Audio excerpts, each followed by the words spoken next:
Hey, Warriors, guess who? That's right, yours truly, the one and only Warrior Man. Back again after another long hiatus,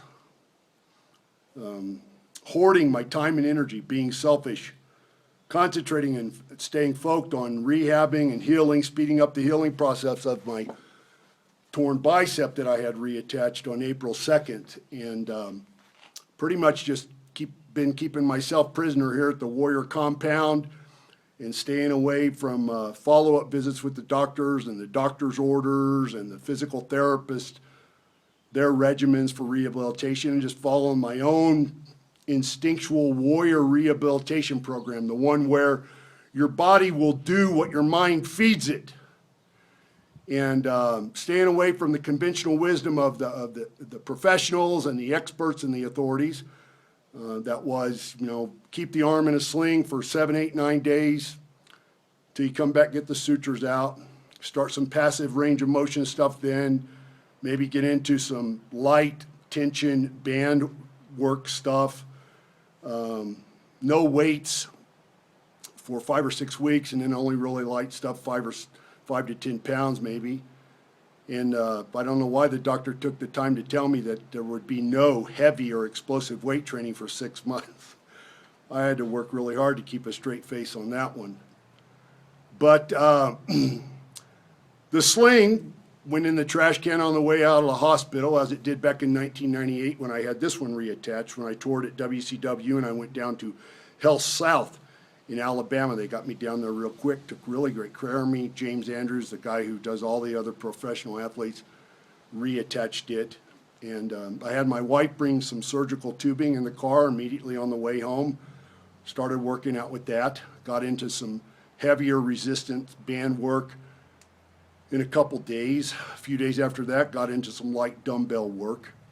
And on May 2nd, in absolute total defiance of anything they told me to do, I picked up a 35-pound dumbbell and curled it for 12 strict reps and squeezed it at the top for good measure. So we're doing great here. Getting back in the swing of things, intensities at about 85% again with my training and stuff. Of course, you use your bicep in about everything, so just really concentrating on paying attention to what I'm doing and not getting distracted by other stuff, but I'm ready to go again here. It's springtime. I'm looking out over the top of my camera and I can see the skies are just unreal. And the vegetation here on the Warrior properties coming back to life, all the fruit trees. We got apple trees, peach trees, plum trees, cherry trees, apricot trees, strawberry patches. It's really awesome to see it all happen.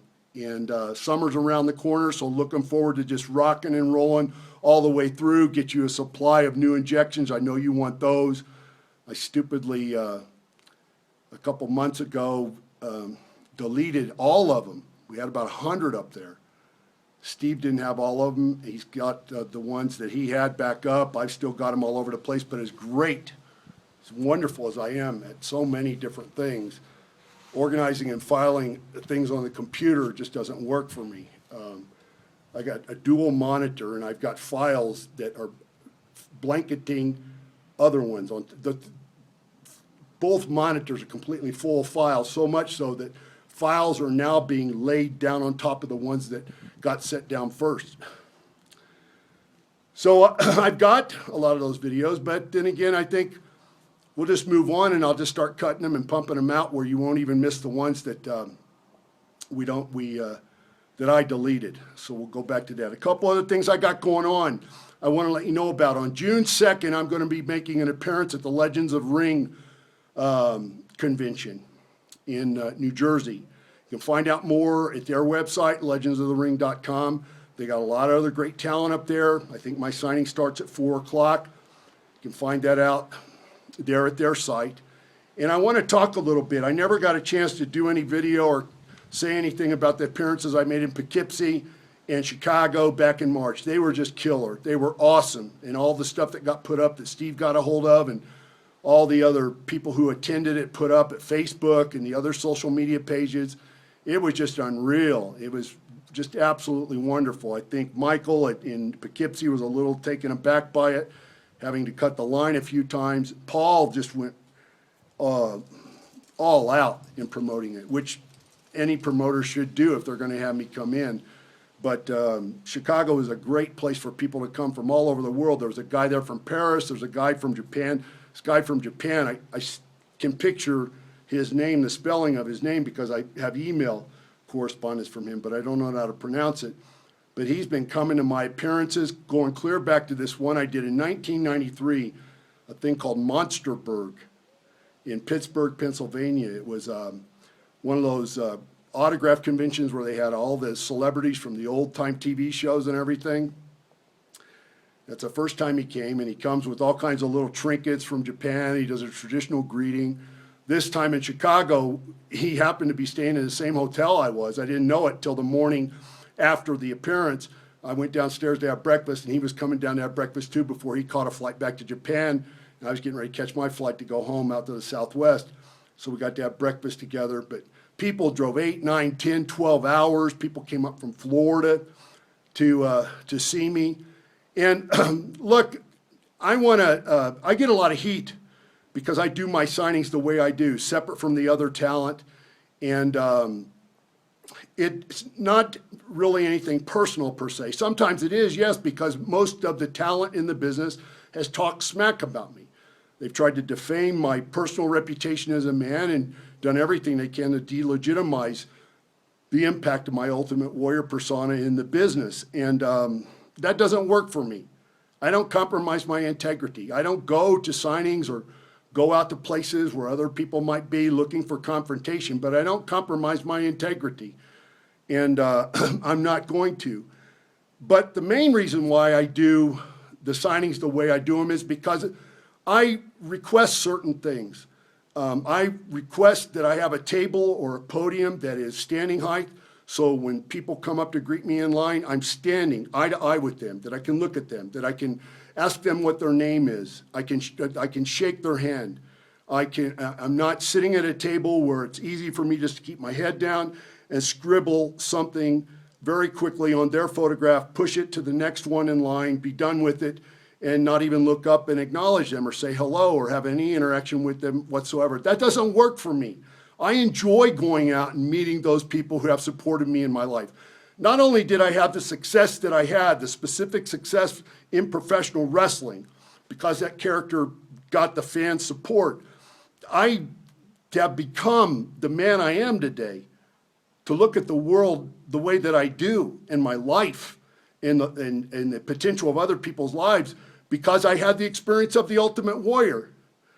And I want to take the time to sign their stuff when they bring it. When people bring wrestling buddies that they've kept for 20 years, grown men who got their little kids with them when they come, and they've turned their children on to Ultimate Warrior because it was such a positive and inspiring thing. I mean, it all could have just been left at that. When they decided to sit down and do the DVD and try to rewrite history, they could have just left it as the great, positive, fun, inspiring, over-the-top thing that it was. Because it's still the same thing for kids today. And the connection that kids made to Ultimate Warrior today is still something that lives in them in a way because they're also inspired that I have gone on in my life in a constructive, creative, productive, happy, healthy way. That I haven't fucked up my life. That I'm not self-destructive. And I enjoy engaging these people.